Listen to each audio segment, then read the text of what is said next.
the Seventh-day Adventist, that how it began and what was the cause. As if you have listened to yesterday's sermon, what the sir has said yesterday, it is similar, and we thank God that God gave us this opportunity, and the teachers also, for the staff students to show you that how Seventh-day Adventist began.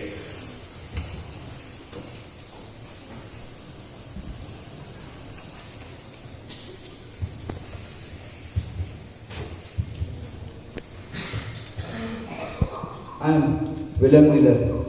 I want to tell a testimony that happened with me. When I was military, a battle was going on. I went in that battle, and something strange happened, miraculous. A bomb blasted beside me, nearly 2 feet. Imagine how much 2 feet is. Some of my friends, they were injured, and some, they died there. But I was safe. Nothing happened to me with that blast.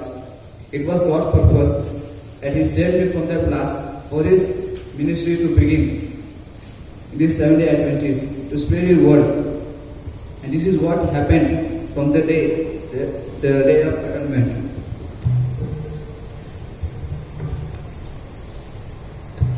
So, after his incident, he had more studied the Bible to ask the question why he didn't die that day. He came to a prophecy that was in Daniel 8 chapter 14, and it said, "Unto 2,300 days, then shall the sanctuary be cleansed." He got to know that this, by his calculation, he got to know that this meant that Jesus is going to come soon, and that he calculated, he got the year 1843, which he got to know that Jesus may come on that day. So then he gave his prophecy, he gave his review to all the other church members, and they also were encouraged by him, and they also felt very happy that Jesus is going to come soon. But some few people were so angry on him and told that he's a crazy man. He has no sense. He doesn't know anything. And they disagree with William Miller. Then when the day came, 1843, then that year, William Miller was so discouraged that what he has said was not fulfilled. That Jesus didn't come on that day. Then there was a man called Joseph Bates,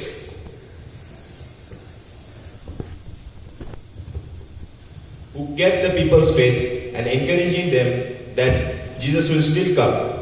Maybe he told that maybe God was testing us, testing His people. Then from them one man, a Bible student called Samuel Snow, came and he did his calculation, and he came to that meeting, and he explained to the members that Jesus, by calculating the prophecy, by using the Jewish calendar, he came to know that on 22 October 1844, Jesus may come. And everybody was again encouraged, and most of them sold their houses and their properties for this all. But William Miller disagreed with them. With him, and he said no one can set a specific date for Jesus coming. Then when the day came, it was a very disappointment day. And everybody was so sad that Jesus didn't come on that day. And same again, most of the people who believed in that were so sad, they lost their hope. But there was a man called Hiram Edson who was walking through his fields, and he stopped in the middle, and God gave him a vision. God gave him a vision, and he saw that Jesus moving from holy place to the most holy place to start the investigative judgment. So he came to know that Jesus was not going to come out of the holy place for the first time, but he was going to go into the holy place at that day to start the judgment of the dead.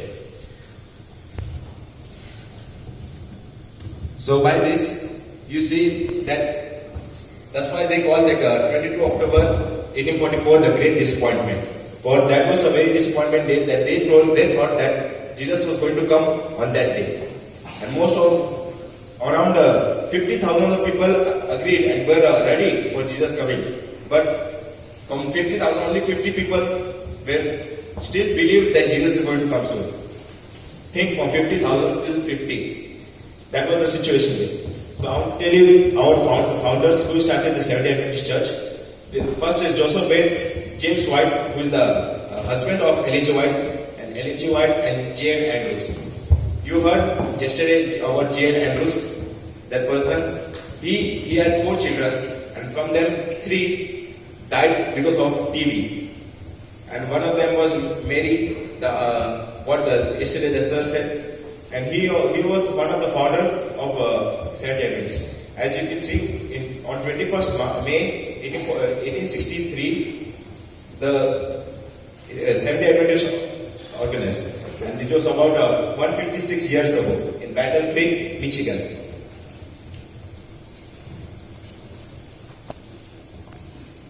This is William Miller. This is how he looks. And let me tell you a little about his movement. What was the movement? The Millerites were the followers of the teaching of William Miller, who in 1833 first shared publicly his belief that the second advent of Jesus would occur in roughly the year 1843 and 1844, coming during the second Great Awakening. His beliefs were taken as prediction, spread widely, and were believed in by many, leading to the Great Disappointment. This is Ellen G. White. Before getting married, her surname was Harmon. And this is James White, her husband. This is the one who, Samuel Snow, who calculated, the Bible student who got that prophecy that on 22 October 1844, who said that Jesus was going to come on that day, the day of atonement. And this is Hiram Edson, who saw the vision while he was walking through his cornfield. And this is our message, which was the first Seventh-day Adventist logo, the 3 angels message. So I have one question. How many of you are Seventh-day Adventist here? Can you raise a hand? So can you tell me what is our message? Or I just now said it. 3 angels message. Where can I find 3 angels message in the Bible? Anybody? Revelation where? Where in Revelation? In Revelation where? It's in Revelation chapter 14, verse, it starts from 6 to 12. So, there is one thought that you're not a Seventh-day Adventist if you don't know the 3 angels message, because that is our message. So let me tell you little about the future, the prophecy. And this prophecy has just been fulfilled. Year 2, 4. Those who presented the truth of the 3 angels message have often been regarded as mere alarmists. Their prediction that religious intolerance would gain control in United States. So religious power will gain control of United States. That church, which is the Catholic Church, and the state, which is the USA, would unite to persecute those who keep the commandments of God. Do you believe this? How many of you believe this? How many of you believe this? Do you think this will happen? This is written in Great Controversy, page 605 and 3rd paragraph. And just in 21st October, there was a pastor in the United States, Ben Carson, in the office of President Donald Trump. He prayed and he said that by uniting the state, which is USA, and church, which is Catholic Church, can make the religious power more great. And this will happen. Once if they unite together, they'll persecute the people of God. Can anybody tell where you can see this in the Bible? Where this church and state together, they persecuted someone who was very great. Anybody? In the Bible way. I'll tell you. In the Bible, Pharisees, you know the Pharisees? They were the church. And Pilate, he was the state. And who, to this church and state together, who they persecuted? Who did they persecute? Jesus. Who do you think they persecuted? Someone? Jesus. Jesus. So as you can see, Pharisees, church and Pilate stayed together, they persecuted Jesus. Same is going to happen and nothing is going to change and history will repeat itself. This is one more thing I want to say, that now in this Adventist organization, there are two types of Adventists. One are false Adventists and one are true Adventists. See, now how can we know who are false and who are true? As the storm, which is the persecution, approaches, a large class who have professed faith into three angels' message but have not been sanctified through obedience to the truth, abandon their position and join the ranks of the opposition by uniting with whom they are uniting, with the world, and partaking of its spirits. They have come to view matters in nearly the same light, and they think that God's light and this world's light are both same. And when the test is brought, which is the Sabbath, when the Sunday law will come, the test, they are prepared to choose the easy and popular side. Who do you think which is the popular side? Who will accept the mark of the beast? That will be the popular side. Most of the people will agree on that. And they will choose the easy, because that at the end, nothing is going to be easy. Everything is going to be very hard. Men of talent and pleasing address who once rejoiced in the truth, employ their power to deceive and mislead souls. They become a bitter enemy of their former brethren.